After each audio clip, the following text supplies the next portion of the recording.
Merci d'être avec nous, Nathalie Kosciusko-Morizet. Qu'est-ce que vous avez pensé, tout d'abord, de cette séquence qui a été pour le moins houleuse?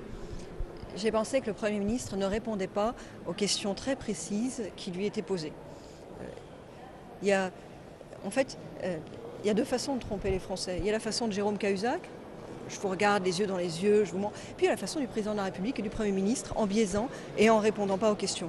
Aujourd'hui, les questions, c'est quoi? Le Premier ministre a dit qu'il avait un doute. Mais depuis quand est-ce qu'il avait un doute? Qu'est-ce qu'il a fait pour lever ce doute ou pour le confirmer? Quelle demande d'enquête a-t-il fait? Quel type d'informations a-t-il recherché? Il avait un doute sur son ministre du budget, c'est-à-dire la personne qui est en charge de l'administration fiscale, sur des problèmes de fraude fiscale. Est-ce que vraiment il était opportun de garder dans ces conditions son ministre du budget? Et puis pourquoi ne rend-il pas public les échanges de lettres entre le ministre des Finances et l'administration fiscale suisse? Tout ça, ce sont des questions très précises, des questions auxquelles nous n'avons pas de réponse. En guise de réponse, nous avons eu des leçons de morale de la part d'un Premier ministre et d'une gauche qui ont manifestement très peu de qualité pour porter ces leçons de morale. Ah, donc la gauche moralisatrice, ça y est, c'est fini? J'ai toujours eu la plus grande méfiance vis-à-vis des gens qui portent des leçons de morale parce que parfois ça se retourne et on se rend compte que derrière c'est pas comme on croit. Mais surtout pas aujourd'hui. Écoutez, pas aujourd'hui. On pose au Premier ministre des questions très précises. Vous dites que vous aviez un doute. Depuis quand vous aviez un doute? Qu'est-ce que vous avez fait pour lever ce doute? Et à la place de ça, il répond leçon de morale et puis il répond indépendance de la justice. Mais personne ne remet en cause l'indépendance de la justice. C'est juste pas le sujet. On demande au Premier ministre et au Président de la République quel était leur degré d'information.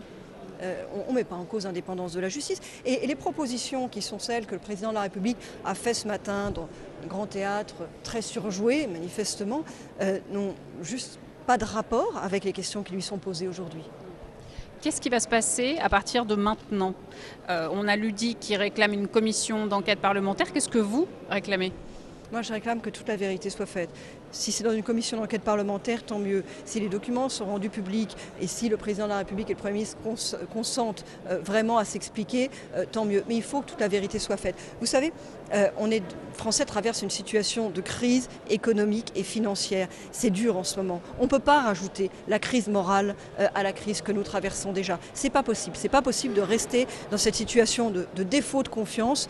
Les Français ont droit d'avoir un minimum de confiance dans leur gouvernement et leur président de la République. Est-ce qu'il y a un gouvernement aujourd'hui? Hervé Mariton, le député de la Drôme, dit qu'il n'y a plus de gouvernement aujourd'hui. Vous êtes d'accord avec lui?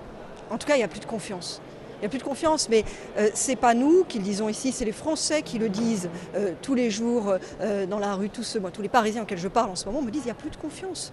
Et la confiance dans la démocratie, c'est la clé, c'est la matière première de la démocratie. On ne peut pas fonctionner sans confiance. Il revient au Premier ministre et au Président de la République de faire toute la vérité pour établir un minimum de confiance. Ce n'est pas possible autrement. Merci d'avoir été avec nous.